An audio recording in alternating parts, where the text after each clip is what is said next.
ते उपकार विसरणार. ज्यांनी आपल्याला मार्गदर्शन केले, जगायचं कसं शिकवलं, जेव्हा आपल्याला पेन काय पेन्सिल पकडता येत नव्हती तेव्हापासून आपल्याला आजपर्यंत साथ दिली, अशा शिक्षकांविषयी आपण कृतज्ञ असलंच पाहिजे. आणि हा आजचा दिवस कृतज्ञता व्यक्त करण्याचाच आहे.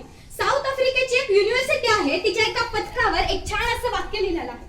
If any nation want to destroy itself, there is no need for nuclear weapons, etc. Just lower the quality of education in the nation. म्हणजे जर आपल्याला कोणत्या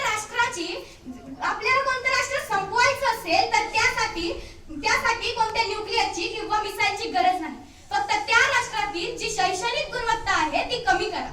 म्हणजे काय होईल, जे डॉक्टर घडतील त्यांना योग्य इलाज करताच येणार नाही आणि काही कारणास्तव त्यांच्या हस्ते रुग्णांची हत्या होईल.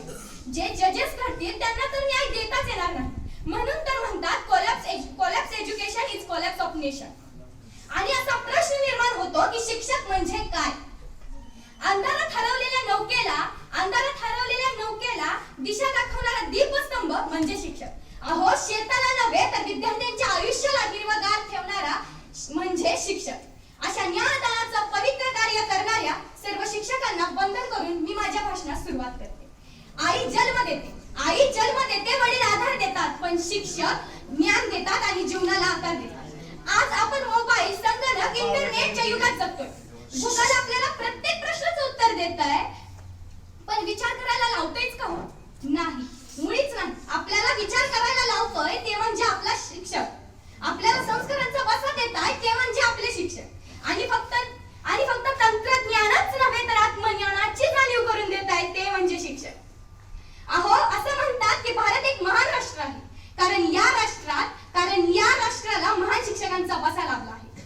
ज्यांनी चक्रवर्ती सम्राट चंद्रगुप्ताला घडवले हे आचार्य चाणक्य, ज्यांनी स्वामी विवेकानंदांना प्रेरणा दिली ते रामकृष्ण परमहंस, आणि जे एक नव्हे तर लाखो विद्यार्थ्यांचे शिक्षक झाले ते म्हणजे डॉक्टर APJ अब्दुल कलाम. असेच शिक्षक देशांचे शिल्पकार असतात. असेच एक शिक्षक डॉक्टर सर्वपल्ली राधाकृष्णन, ज्यांचा जन्म 5 सप्टेंबर हा आपण शिक्षक दिन म्हणून साजरा करतो.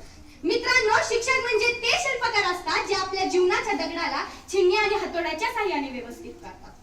आपण chat GPT, YouTube, online education हे सर्व आपल्याला सहज उपलब्ध आहे. पण प्रश्न हा आहे की याचा वापर शिकवणार कोण? तर याचा योग्य वापर आपल्याला शिक्षकच शिकवू शकतात. तंत्रज्ञानाचा सुरक्षित वापर शिक्षकच शिकवू शकतात. म्हणूनच तर मला असं वाटतं की जेवढी पूर्वीच्या काळात नव्हती एवढी तंत्रज्ञानाच्या काळात शिक्षकांची गरज या विद्यार्थ्यांच्या आयुष्याला आहे. तंत्रज्ञान कितीही विकसित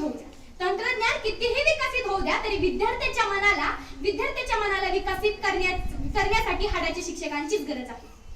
आणि अशा आपल्या शिक्षकांना आपण खरी भेट काय देऊ शकतो? कुठलं फूल, कुठली भेट वस्तू नाही, तर अभ्यास करून, शिस्त पाळून, समाजासाठी, राष्ट्रासाठी काहीतरी कार्य करणे हाच आपल्याला शिक्षकांना दिलेला सन्मान आहे. मित्रांनो, तो क्षण लक्षात घ्या जेव्हा आपल्याला पेन काय व पेन्सिल पण पकडता येत नव्हती. पण तेव्हापासून सुरू झालेला ज्ञानाचा प्रवास आज इथपर्यंत. हा प्रवास शक्य होतोय तो म्हणजे आपल्या शिक्षकांच्या अफाट सहनशक्तीमुळे. कारण आज जेव्हा इयत्ता 10वीची सर्व मुले शिक्षकांच्या वेशात वावरत होती तेव्हा माझ्या मते सर्व विद्यार्थ्यांना, 10वीच्या विद्यार्थ्यांना हाच अनुभव आला असेल की शिक्षक होणं सोपं नाहीये.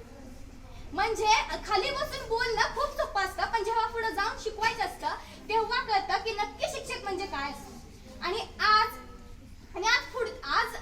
आजची तयारी आम्ही गेले 8-10 दिवस झालं करतोय. पण जे आपले शिक्षक आहेत ते वर्गात आल्यावर विचारतात की काय शिकू तुम्हाला, आणि तिथून त्यांची सुरुवात होते. जेव्हा आज एक विद्यार्थी माझ्याजवळ आला आणि मला म्हणला की आमची भांडणं झाली, तेव्हा त्याला काय उत्तर द्यायचं हे मला समजतच नव्हतं. परंतु आपण जेव्हा शिक्षकांकडे जातो आणि त्यांना सांगतो की आमची भांडणं झाली, तेव्हा आपल्याला असं वाटत असतं की आपल्या शिक्षकांनी आपली भांडणं लवकरच सोडवावी. आणि या शिक्षक दिनाच्या निमित्ताने मी स्वरचित कविता तयार केलेली आहे, ते आपल्या समोर सादर करू इच्छिते. विचारायचंय मला घाडगे सरांना रोज देवासमोर तुम्ही काय मागताय. विचारायचंय मला घाडगे सरांना रोज देवासमोर तुम्ही काय मागताय. एवढा मुलांचा किलबिलाट असून सुद्धा तुम्ही हसून जगताय. चंदनासारखा झिजतो आणि दिव्यासारखा जळतो. खरा शिक्षक सांगा मित्रांनो कोणाला कळतो? गणितांचे शब्दांची जोडी, गणितांची कोडी आणि शब्दांची जोडी शिकवतात ते गायकवाड सर. त्यांनी गणितांचा विद्यार्थ्यांच्यात केला बरं का कहर. सांगितले आम्हाला म्हणून बाळा, सांगितले आम्हाला म्हणून बाळा, 10वी आहे तुमची, सुटली जरी शाळा तरी विसरू नको बरं का शाळेतला फळा. विज्ञानातील तथ्य आणि भौतिकातील सत्य, विज्ञानातील तथ्य आणि भौतिकातील सत्य शिकवतात ते घनवट सर. म्हणतात अरे मुला तू जरा अभ्यास कर, पण खरंच ऐकतो का त्यांचे आपण, पण खरंच ऐकतो का त्यांचे आपण. अरे शिक्षक असून सुद्धा गोळा करतात ते प्रांगणातील कणकण. सोनवणे सर गोष्टींमधून इतिहास आणि सहलींमधून प्रवास शिकवतात. सोनवणे सर गोष्टींमधून इतिहास आणि सहलींमधून प्रवास शिकवतात. एवढंच काय, सोनवणे सर कवितेची भाषा आणि भूगोलांचा नकाशा शिकवतात. कितीही काय करा जरा सुधराच म्हणतात, कितीही काय करा जरा सुधराच म्हणतात, पण वेळ आल्यावर डोक्याने माळ्याने हात तेच फिरवतात. बलखंडे मॅडम सांगतात आम्हाला, बलखंडे मॅडम सांगतात आम्हाला, सिरियस घ्या मराठी, चेष्टा केली थोडी की म्हणतात कोठेरी गेली काठी. नकळत करून जातात खूप काही आमच्यासाठी. इंग्रजी विषय वाटतो थोडा अवघड, इंग्रजी विषय वाटतो थोडा अवघड, पण जगदाळे मॅडम सोबत असल्या की वाटतं पार केला आपण कोणता तरी गड. न कळल्यास एखादी गोष्ट सांगतात 100 वेळा, न कळल्यास एखादी गोष्ट सांगतात 100 वेळा, जरी नसेल कळत तर लिहून दाखवतात त्यापासून आम्हाला कळा. गोडसे सर शिकवतात बोलण्याची मला कला, गोडसे सर शिकवतात बोलण्याची मला कला. अडचण असल्यास काही लगेच विचारतात काय हवंय तुला. गोडसे सरांनी सांगितलं होतं एकदा मला, काही अडचण असो विचार बिंदास्त मला, विचार बिंदास्त मला. शिक्षक नसून सुद्धा आपलेच असल्यासारखे वागतात, शिक्षक नसून सुद्धा आपलेच असल्यासारखे वागतात. काहीही प्रॉब्लेम असू द्या स्वतःच असल्यासारखं बघतात, काहीही प्रॉब्लेम असू द्या स्वतःच असल्यासारखं बघतात.